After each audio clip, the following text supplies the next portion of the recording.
Hola, mi nombre es Karina González, soy profesora del Departamento de Ingeniería Informática de la Universidad de La Laguna y a continuación les voy a presentar el concepto de gamificación y algunas aplicaciones a la salud y a la educación. He organizado esta presentación primero presentando el concepto de gamificación, el proceso de diseño, cuáles son los métodos y las técnicas y algunos ejemplos, y luego pasaremos a ver algunas experiencias de gamificación en la educación, otras experiencias y aplicaciones a la salud y posteriormente presentaré la experiencia desarrollada en la Universidad de La Laguna relacionada con la gamificación aplicada a la salud. ¿Qué es gamificación? Ese es el primer punto que nos tenemos que preguntar. ¿Qué significa este concepto de gamificación? En principio, gamificación es utilizar los elementos del juego y las técnicas, pero aplicarlos a contextos de no juego. Entonces, lo que tenemos que preguntarnos es ¿qué nos aporta el juego? ¿Por qué jugamos? Y ver cuáles son las técnicas que vamos a aplicar para poder gamificar en contextos de no juego. Algunos de estos contextos, por ejemplo, pueden ser las empresas, las actividades de que se realizan día a día y que muchas veces son aburridas. Y entonces, por ejemplo, queremos incrementar la productividad de nuestra empresa o que se consuma un producto o, por ejemplo, estrategias de marketing. Pues hay numerosos ejemplos de gamificación aplicada a contextos de no juego. Para poder analizar cuáles son los elementos, componentes y técnicas, hay distintos frameworks y teorías que nos permiten ver cuáles son los elementos, los componentes y las técnicas más importantes de la gamificación. Entonces podemos ver que tenemos, por ejemplo, como componentes, logros, puntos, medallas. También existen distintas mecánicas que se pueden aplicar como los niveles, los retos, los feedbacks y también podemos ver otras cuestiones que tienen que ver con, por ejemplo, tablas de puntos, progresiones, etc. Entonces hay frameworks en donde nosotros podemos basarnos para realizar el diseño de la gamificación en distintos contextos. Pero para poder hacer ese diseño hay que pensar como un diseñador de videojuegos, aunque no estemos diseñando un videojuego en sí mismo. Entonces, desde allí tenemos que ver ¿qué enfoques vamos a adoptar en ese diseño de esa gamificación? Los enfoques principales en gamificación vienen basados en teorías de la motivación y hay motivaciones que tienen que ver con las motivaciones intrínsecas y con las motivaciones extrínsecas. Entonces vamos a analizar estas principales motivaciones y principales enfoques. Por ejemplo, podemos diseñar lo que se dice para la felicidad, basándonos en teorías de psicología positiva y también en teorías de la autodeterminación. Teorías que significa que son intrínsecas al individuo y se basan en las motivaciones que nosotros tenemos para progresar, para ser autónomos, para ser competentes, ¿vale? Y también hay otro enfoque de la gamificación que está basada más en el conductismo. Entonces, desde esta perspectiva, pues nos basaremos en creaciones de logros, de recompensas y todas las motivaciones que tienen que ser o que son extrínsecas al individuo. Entonces allí, por ejemplo, un elemento del conductismo y muy aplicado a la gamificación es el PBL, que serían los puntos, las medallas, las tablas de puntos, y eso es un elemento de la gamificación, pero gamificar no es solamente aplicar PBL. Por ejemplo, aquí podemos ver una aplicación del PBL. Insisto que esto no es solo gamificar, es un elemento. También hay unas ciertas estructuras de recompensas que tenemos que diseñar cuando estamos gamificando, ¿vale? Y también estas estructuras de recompensas, si nos basamos en las motivaciones del conductismo, en las extrínsecas, pues existen distintos símbolos que podemos utilizar y elementos que podemos utilizar para brindar estas recompensas. Pero las recompensas, un ejemplo de este tipo de estructura de recompensas es el Candy Crush. ¿Quién no juega al Candy Crush? Pues el Candy Crush tiene una serie de recompensas extrínsecas, pero que pueden en algún momento llegar a ser negativas. O sea que hay que saber nivelar y, digamos, crear el equilibrio entre esas motivaciones extrínsecas y las intrínsecas. Por ejemplo, aquí vemos pues, que en algún momento pues, nos desanimamos tanto que no conseguimos estas recompensas que abandonamos, ¿vale?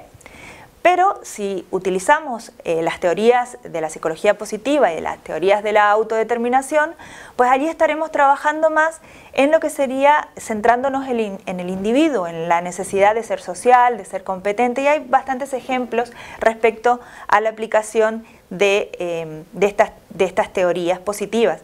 Sobre todo son muy importantes para los cambios de hábitos y los cambios de conducta. Aquí, por ejemplo, vemos un ejemplo en donde se aplican para cambiar hábitos a hábitos más saludables, apoyándonos en los demás, sobre todo en el tema social, ¿vale? Pero también utilizamos las técnicas de PBL. Aquí es un buen ejemplo del balance.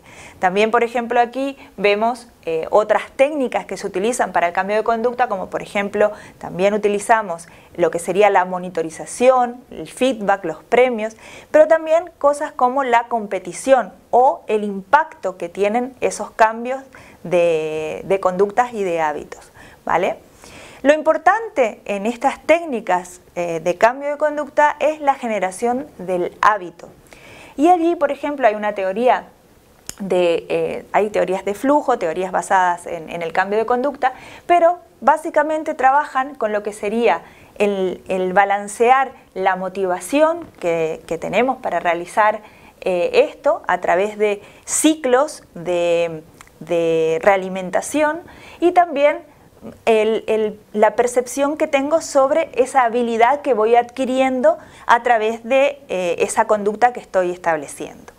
Bueno, hay varias teorías. Un ejemplo, por ejemplo, aquí de cambio de conducta fue aplicada una gamificación en Copenhague y se logró que a través de la gamificación se redujera la velocidad que se empleaba en la carretera. Y fue un ejemplo pues, aplicado y muy positivo de cambio de conducta. Como comenté anteriormente, la gamificación requiere de un proceso de diseño. Se debe diseñar esta gamificación y equilibrar estas técnicas y estos componentes y estas dinámicas, ¿no? Hay plataformas que me permiten aplicar y diseñar la gamificación, pero lo importante es crear la experiencia, crear esa experiencia que va a tener el usuario en esa experiencia gamificada que voy a realizar. Y para ello es importante emocionar o trabajar sobre las emociones, tener en cuenta siempre las emociones del individuo y por supuesto sus motivaciones. Esto es importante para poder crear una buena gamificación, un buen diseño de gamificación. Allí tenemos que preguntarnos cuáles son las cosas que nos divierten, y a cada uno nos divierten distintas cosas. Entonces, tener en cuenta esas diferencias individuales y las distintas formas de diversión son cuestiones muy importantes en los procesos de gamificación. Hay distintos frameworks para poder diseñar que me permiten seguir un plan en ese diseño de esa gamificación, ¿vale? No hay que olvidarse que cuando yo estoy gamificando, tengo la obligación de generar la diversión, provocar esa experiencia divertida en el usuario, porque eso es la base de poder gamificar y el éxito de mi triunfo.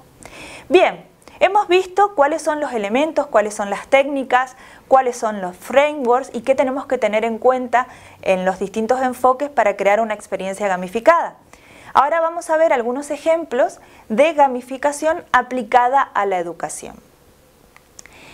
Pero antes de entrar en estos ejemplos es importante aclarar qué es gamificación, y hay muchos conceptos que se relacionan a la gamificación pero que no son necesariamente gamificación. Como por ejemplo, ¿un videojuego educativo es gamificación? No, no tenemos que diseñar un videojuego para crear una actividad gamificada. Tampoco lo es un multimedia educativo, ni tampoco gamificación es serious game, ni aprendizaje basado en juego. Son cosas diferentes, pero que están relacionadas. Entonces, es importante aclarar que la gamificación entonces es aplicar esos elementos y esas técnicas de juego en un contexto que no es de juego, y en este caso ese contexto es el contexto educativo. Entonces yo puedo gamificar y hacer un balance, también utilizar los componentes de los serious games o los componentes de los videojuegos educativos, pero como vemos en el esquema, no necesariamente gamificar significa crear un videojuego o un serious game. Puedo introducir todas estas técnicas en el aula. Es posible y hay bastantes experiencias ya que lo están demostrando y demuestran la efectividad de estas técnicas. Está demostrado que, la neurociencia ya lo ha demostrado, que los videojuegos educativos provocan determinados cambios y mejoras en el aprendizaje de nuestros alumnos y alumnas. Pero, ¿realmente estamos aprovechando todo este potencial a la hora de gamificar? Muchas veces se traduce el proceso de gamificación sencillamente en traducir las notas que dábamos normalmente en las escuelas, a traducirla a puntos o medallas. ¿Realmente eso provoca un cambio y una mejora en la educación? Esto es algo para reflexionar, que he querido hacer notar en esta presentación y que puede ser objeto de debate posteriormente.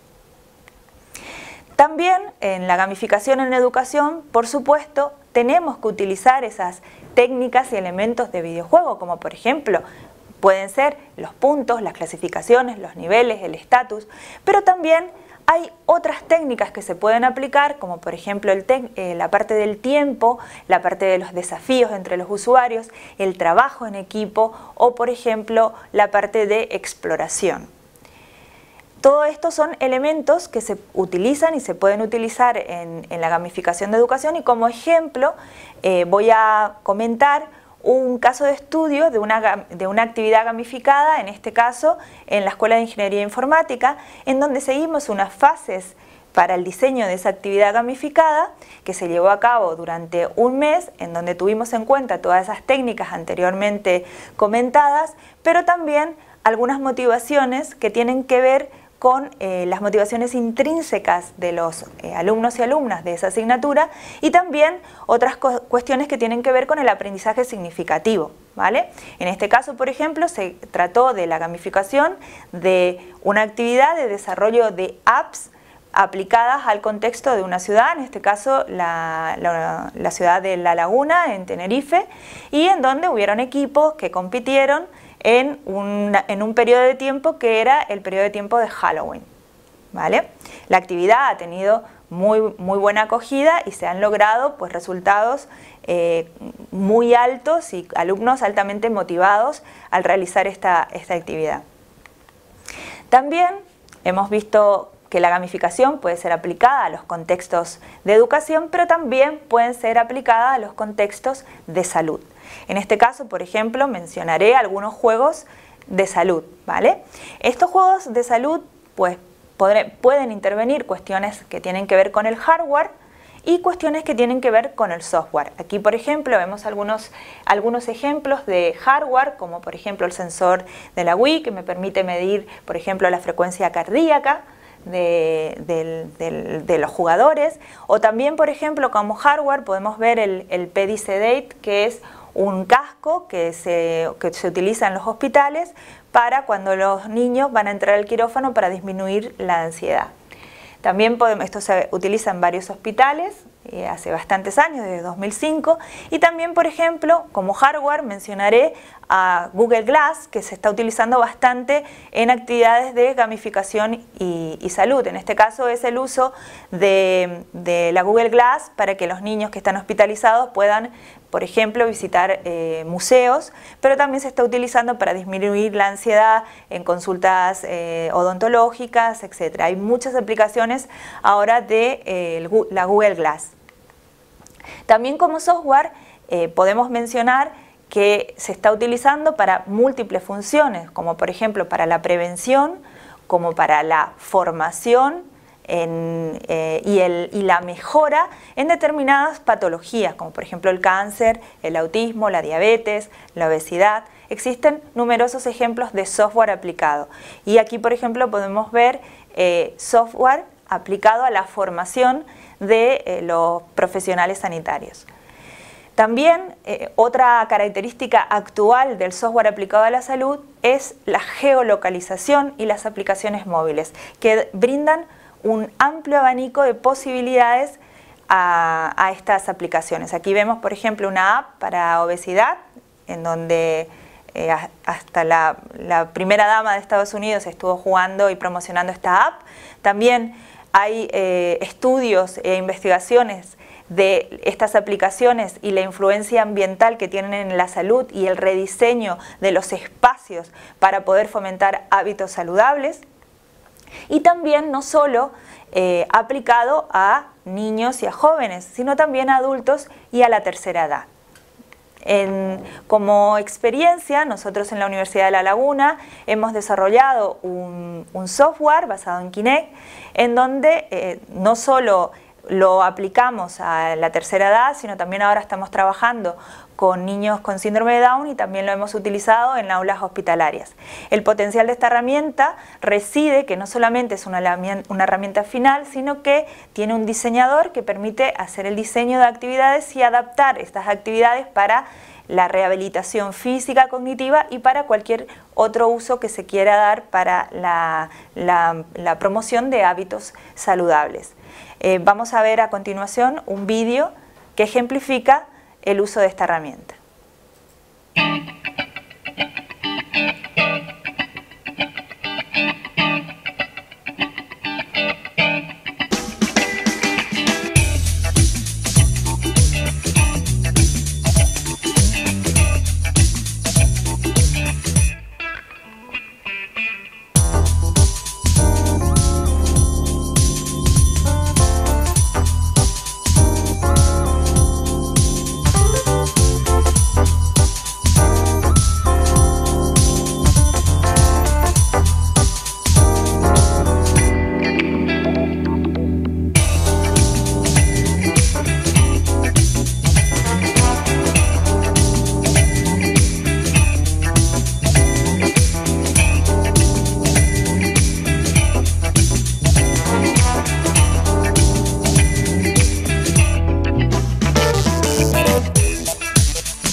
Bien, cuando hemos diseñado la herramienta, además de tener en cuenta las habilidades que teníamos que tener, los elementos, las secuencias, hemos considerado los elementos y las técnicas que comenté anteriormente de gamificación.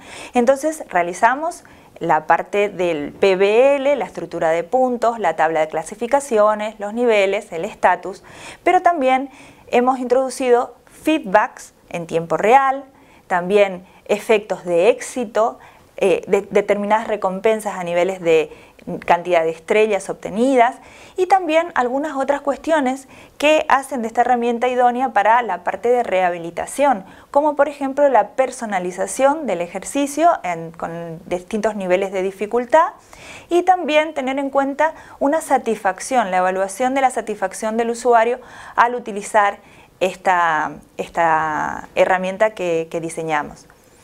Entonces, hemos tenido en cuenta todo esto y esta es una experiencia y además está disponible para que ustedes se lo puedan descargar.